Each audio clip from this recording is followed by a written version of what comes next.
Ikweliphawulileyo umfana bendingafuni uncedwe yile nto uba uphuma napha ithatha uba bengumntu wasengcobo bendingazuvuma ayamkela ayikwekwe bendingazuvuma uncedo ndingwasethatha ndiphawula le ndawo yokuqala uthethwa ngomoya ndicela into yoba siqaphelele into yoba zintathu iindidi zomoya phambi koba ndithethe ngentembeko okanye ngokuthembeka kukho umoya gildaza wethu wendalo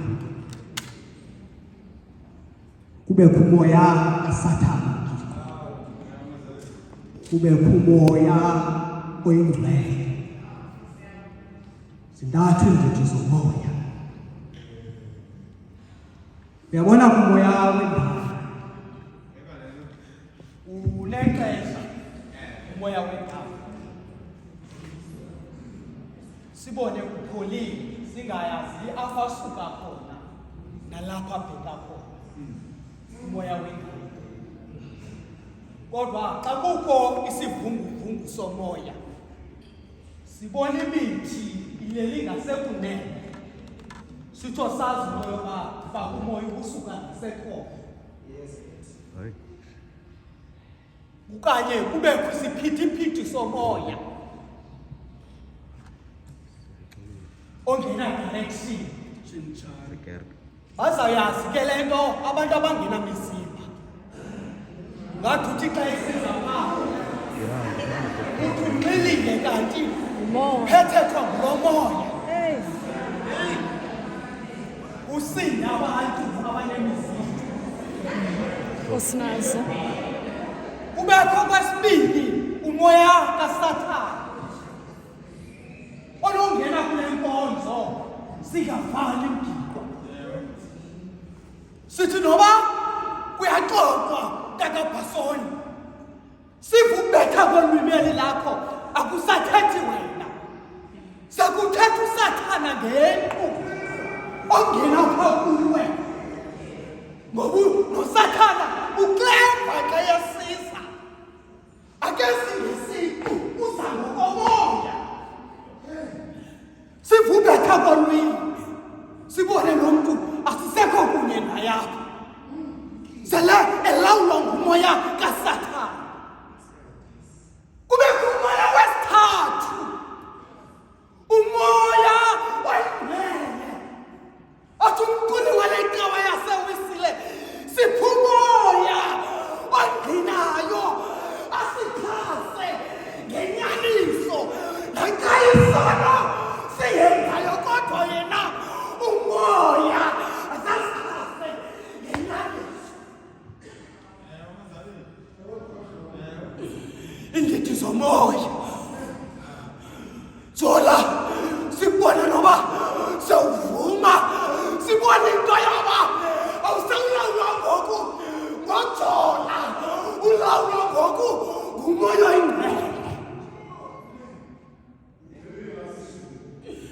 unjalo umoya oyingcwele mandiseke ndawo ndithunywe kuyo ndanoba ndithethe ngethemba noba ndithethe ngothembeka kwathi ngathi nto zihamba zombini ezi ngamawele ziyangqinelana gildaza kowethu ziyangqinelana le nto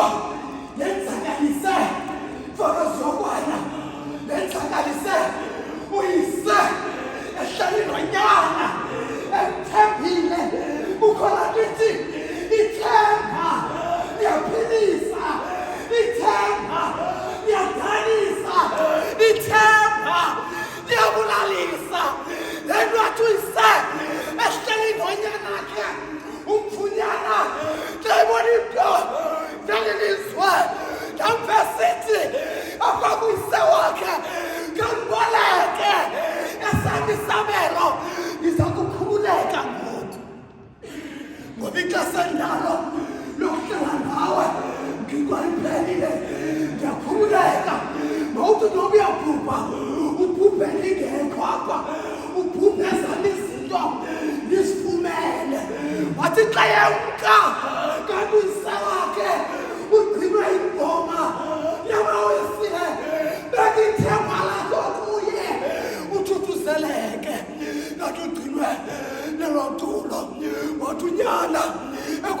khona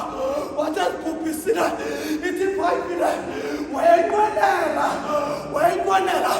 nokutyana hagu zange ndeva ke mna ngomfana wehagu owolusa ihagu nazihagu phaa kuthi zivulelwa nje zihambe zawubuya ngexesha zawucinga ubuya kodwa yena wayezibukele wathi xa ezibukele wanqwenela ukutya nazo lithi siba lombhali wathi ehleli wacinga kanene bangaphi na awatasha bawo awadikwa zizonka ndilapha nje wacinga labheka emalingela ngomva kowabo wacinga into yoba awatasha basekhaya banaxesha loba xa bethi zonka basibheke wacinga ezo zonka wathi ndiyakusuka ndiye kubawo elo ndizayithetha kinte zako wethu kandisuke ndibheke kubawo ndingaziyolelisi kanto selelizwe nakusasa xa ndisisa kule nkonzo ndimcenga uThixo ndithi ndiyakusuka nam ndiye kubawo ndithi kuye ndolile ngakulizulu aluyise wakhe ithemba usaligcinile wahlala uyise wakhe emane ehlala phansi komthi abeke isitulo ngoba unethemba uzabuya nabubuyelile ebona indlela thola awemkangayo uthi umbhale wathi esaza esakude engekambona unyana wathi uyise wambona esakude ithi iBhayibhile wagijima wabaleka wathatha irani wathi xa yafika kuye wasiphosa kuye wamanga waliyeka ivumba elinukayo wayiyeka into yoba usukaphi wamyeka ubumdaka bakhe